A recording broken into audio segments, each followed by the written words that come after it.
Oh, yes, okay, we're recording. All right. Hello. Hi. First off, my name's Dana. I am a student getting my Bachelor of Social Work. And so I'm just here to listen and talk to you about what it is you'd like to talk about. Okay. So I guess I'm in the middle of sort of a big life decision, and I don't really know what to do. I'm kind of looking for some guidance or someone who I think can understand. So right now I'm in zoology, and I'm thinking of switching to social work, like you. But you know, zoology has been my passion. I worked really hard to get into it. You know, that's what my family expects of me. That's what my friends expect of me. All my friends are science people. And social work sort of feels like that island, you know? And it's scary and weird and abnormal, but I really am not happy where I am. Okay. So when you're talking about the expectations that others have of you, would you say, like, did that drive you to be there to begin with? You said you were really excited about it, and but do you think that was coming from a genuine place, or do you think that was more so fueled by your perceived expectations? I think maybe 50-50. I think I also expect a lot of myself, but I definitely feel the pressure from my parents and my friends because they're all very academic people. And, you know, that's what they wanted and that's what they told me to do. So I just did what they told me to do, and I'm scared of changing and not doing what they expect. And what is it about not doing what they expect that's scary for you? I guess I don't want to feel like I'm failing them. Like I still want to make them all proud of me all the time. And so I just have this like need to please. And so you did enjoy what you were doing to a degree in the zoology. Yeah. Yeah? It's just that you feel like you're more drawn towards the social work aspect. Yeah. Am I understanding that Yes. right? Okay, perfect. And so now you're just kind of coming to grips with, do I follow kind of what feels right to me versus the potential of being viewed as a failure by the others? Yes. Have you had a conversation with them at all about kind of how you're feeling, or? I've talked to my friends. I'm definitely way too scared of my parents to talk to them. Okay. My friends are always, you know, they're good people, they're supportive of me. But you can sort of tell when they talk about it that it's sort of, they view it as a step down. Okay. So they're supportive and they're great, but I still feel that expectation that they're enforcing for sure. Okay. So you're getting like some support on the surface, but you kind of feel like it's maybe a little bit disingenuous? Yeah. And so do you have a plan to talk to your parents about it? Is that something you'd like help with how to broach, or are you just going to kind of maybe spring it on them after it's already happened? Like, guess what I did? Yeah, I think I'm very much someone that avoids my responsibilities. So I think the most comfortable thing for me would be to just avoid it until I have to tell them. But I think that's maybe not a great strategy. So maybe some guidance on how to bring it up in a way that won't upset them would be helpful. Have you, in the past, have you ever had a situation that was similar? Maybe that you anticipated a certain reaction and then in fact got that reaction, or maybe you expected your parents to react a certain way about something and they were really great about it, but you had just built it up yourself. Has that ever happened? Yeah, a lot. Yeah. I definitely have a lot of anxiety about anything talking to my parents.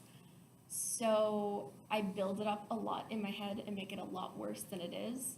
And usually it doesn't go near as bad as I think it will.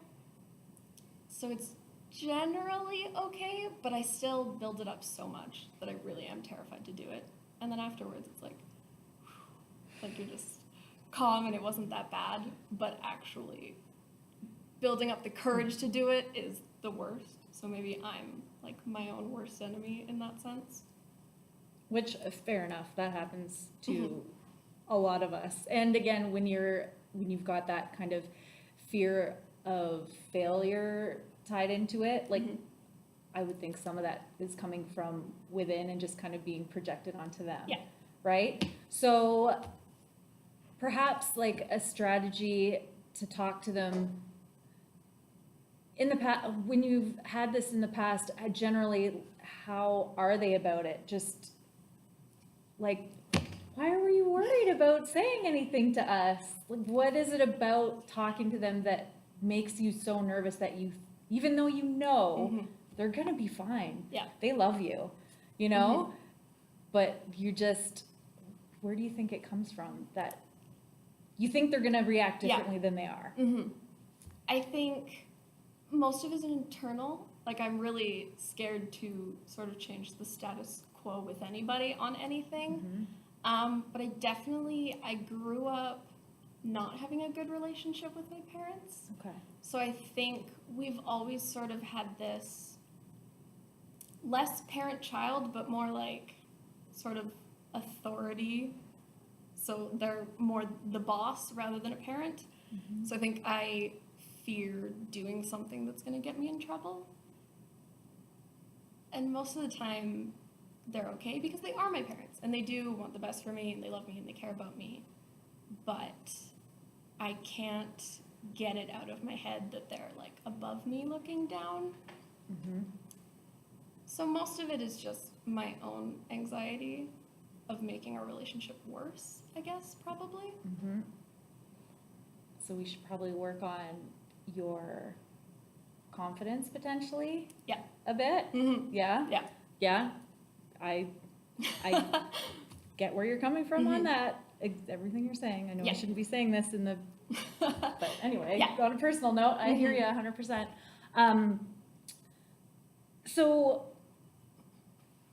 do you have any ideas on what a good way to broach this is? How do they generally react to such things? Like, is there a way that you can think of that would make it easier to kind of get the ball rolling in the conversation? I think most important would be to do it one-on-one rather than try and tackle both of them at once. Okay.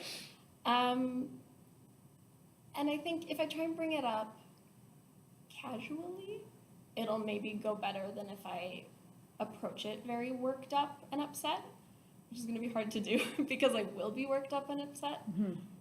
But it definitely, if I come at it from a calm place, I think they will respond calmly. And do you have any ideas as to how to do that? Like what sort of scenario, time of day, sort of? I think my mom's going to be hard. Yeah. I think there's no way to calmly approach that, but, you know, my dad does, you know, a lot of exercise on his own and walking and stuff, so maybe if I, you know, joined him on a walk or something, it would be a good time to sort of casually bring it up.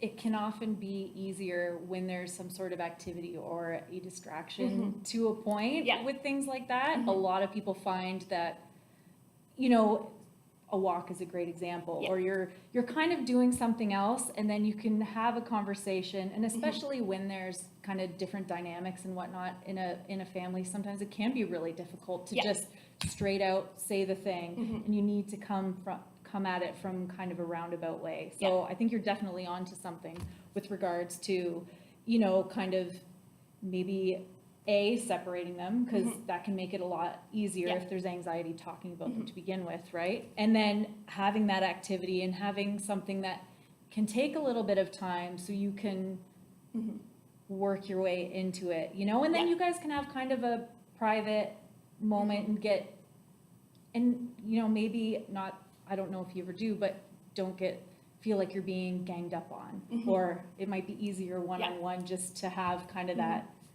sense of there's not two people potentially Yeah. like getting you in trouble, but Mhm. you know what I mean? Yeah. So, okay, Perfect. 10 minutes. How do I stop this thing? All